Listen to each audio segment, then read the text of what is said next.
ಪುಡಿ ರೌಡಿಗಳಿಂದ ದಾಂಧಲೆ ಅಂತೆ.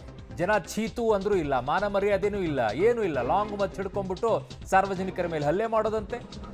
ತಡರಾತ್ರಿ ಹೆಣ್ಣೂರು ಬಡಾವಣೆಯಲ್ಲಿ ಆಗಿರೋದಿದು. ಜನರ ಮೇಲೆ ಹಲ್ಲೆ ಮಾಡಿರುವಂಥ ದೃಶ್ಯ ಈಗ ಸಿಸಿಟಿವಿಯಲ್ಲಿ ಸೆರೆಯಾಗಿದೆ.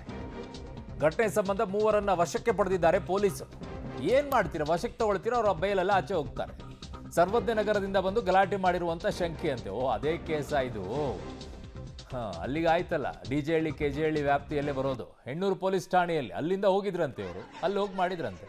ಹುಟ್ಟು ಗುಣ ಸತ್ರು ಹೋಗಲ್ಲ, ಹೆಂಗೋಗುತ್ತೆ ಅದು, ರಕ್ತದಲ್ಲೇ ಹರಿತಾ ಇರುತ್ತೆ. ನೋಡಿ, ಇವ್ರಿಗೆ ಮನೆಯಲ್ಲಿ ಯಾರು ಹೇಳೋರಿಲ್ಲ ಕೇಳೋರಿಲ್ಲ, ಇವ್ರಿಗೆ ದಾದು ಪಿರ್ಯಾದಿ ಇಲ್ಲ, ಮಾನ ಮರ್ಯಾದೆಗೆ ಅಂಜಲ್ಲ, ಪೊಲೀಸರು ಏಟು ಕೊಟ್ಟರು ಬಗ್ಗಲ್ಲ, ಎಷ್ಟು ಚೀತು ಅಂದ್ರೂ ಅನಿಸ್ಕೊಳ್ತಾರೆ. ಆದರೂ ಮಚ್ಚು ಲಾಂಗು ಹಿಡ್ಕೊಂಡ್ಬಿಟ್ಟು ಈ ರೀತಿ ಪುಂಡಾಟವನ್ನು ಮಾಡ್ತಾರೆ. ಇಂಥವ್ರನ್ನ ನೋಡಿ ಕಲೀರಿ. ಅವನು ಯಾವನೋ ವರದಕ್ಷಿಣೆ ಕೇಳಿದ ಅಂತ ಹೇಳ್ಬಿಟ್ಟು ನೀವು ಆತ್ಮಹತ್ಯೆ ಮಾಡ್ಕೊಳ್ಳೋದಲ್ಲ. ಯುವಕರು ನೋಡಿ ಇವೆಲ್ಲ ಬಿಟ್ಟು ನಿಂತಿರುವಂಥವ್ರು. ಹೇಗಿದೆ ನೋಡಿ ಇವ್ರ ಕತೆ.